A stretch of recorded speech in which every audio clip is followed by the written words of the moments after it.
ओम श्री गणेशाय नमः। श्री जगज्जनन्यै आदिशक्ति महामायाय नमः। श्री मुक्तिनारायणाय नमः। श्री बद्रीनारायणाय नमः। श्री सत्यनारायणाय नमः। श्री सूर्यनारायणाय नमः।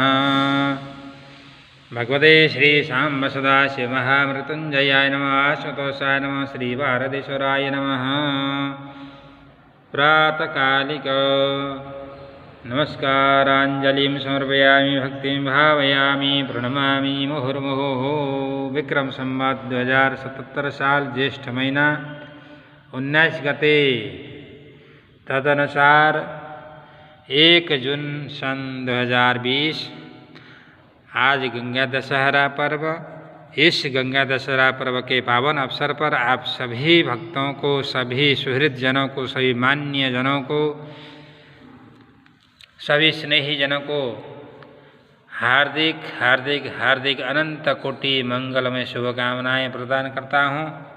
भगवती माँ गंगा की कृपा दृष्टि आप सभी के ऊपर बने रहे। आप सभी को भगवती माँ गंगा जी पाप ताप संताप आदि से सदा सर्वदा बचाए रखें, सभी की रक्षा करें, सभी के ऊपर कृपा दृष्टि प्रदान करें। भगवान श्री पारमेश्वर महादेव कृपा दृष्टि भी बनी रहे हम सभी प्राणियों के ऊपर, विशेष करके सभी मानव के ऊपर कृपा दृष्टि बनी रहे।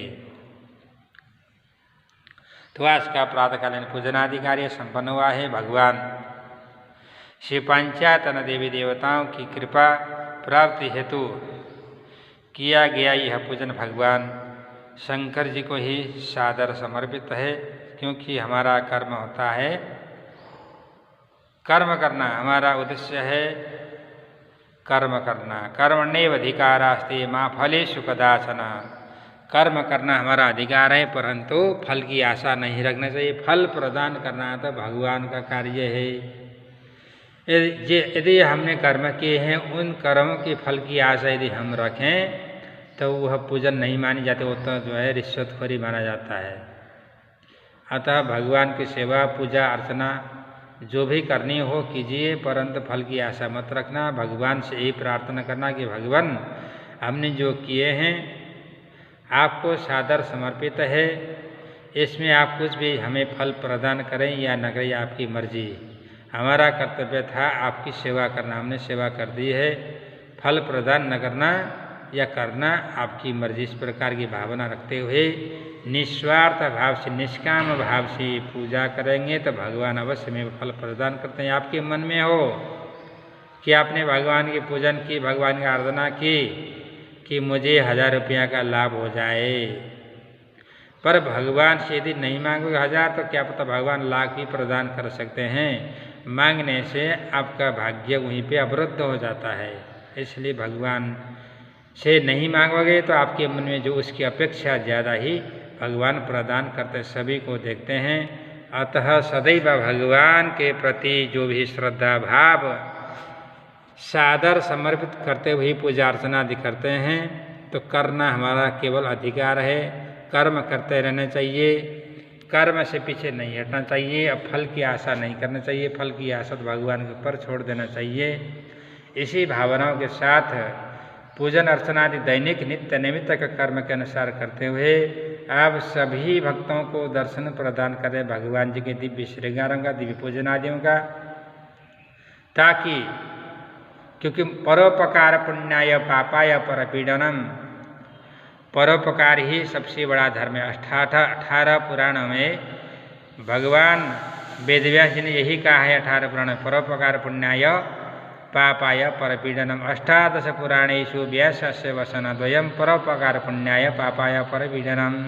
दूसरों को उपकार करोगे तो पुण्य की प्राप्ति होगी। यदि तुम्हें पुण्य चाहिए तो उपकार करना सीखो। यदि पाप कमाना है, पाप कर्म का फल प्राप्ति करना हो तो पाप कर्म को सीखो। तदर्थ मनुष्य, विशेष करके मनुष्य योनि में जन्म लेने के बाद यदि उसके अंदर परोपकार की भावना नहीं है तो वह राक्षस के समान कहला गया है। तो हमें सभी को परोपकारी बनना चाहिए। हमारी भावनाएं परोपकारी, केवल स्वार्थ नहीं है, क्योंकि अपना पेट तो सुअर, कुत्ते, बिल्ली आदि भर लेते हैं। हमारा कर्म है दूसरों के लिए, परार्थ के लिए, परमार्थ के लिए हम कर्म करते रहना चाहिए, अपने लिए नहीं। और यदि हम परमार्थों के लिए, दूसरों के हित के लिए, कल्याण के लिए कर्म करते रहेंगे तो हमारा यह जन्म सफल होगा। अन्यथा पुनरपि जननम पुनरपि मरणम पुनरपि जननी जठरे शयनम, हमारा जन्म मरण का यह चक्र सदा सर्वदा ऐसा ही बना रहेगा। और हमारे अंदर की जो दरिद्रता भाव कहते हैं, कंजूसीपन, कभी दूर नहीं होगी। यदि कंजूसीपन करोगे तो दरिद्र ही रहोगे, दरिद्र रहोगे तो मरने के बाद नरक भोग अवश्य में वह है। नरक में जाओगे, फिर नरक से जो आए हुए लोग होते हैं वो दरिद्र ही होकर के पैदा होते हैं। दरिद्र का मतलब बिना पैसे वाला निर्धन को नहीं कहा गया है, दरिद्र उसको कहा गया है जिनके पास पैसा होते हुए भी दरिद्रीपन दिखाते हैं, कंजूसी दिखाते हैं, उनको ही दरिद्र कहा गया है। तो इसलिए दरिद्र भाव किसी के अंदर नहीं होना चाहिए। भगवान से प्रार्थना करें कि भगवान हमारे अंदर यदि दरिद्र भाव हो, अहंकार अभिमान हो, सभी अहंकार अभिमान आदि को आप दूर करें। सदा सर्वदा ऐसी कृपा दृष्टि करें, हमें सदा सर्वदा सत्कर्म में लगाए रखें, हमारे अंदर सद विचारों का प्राकट्य हो और हम सत्कर्म में लगे रहें।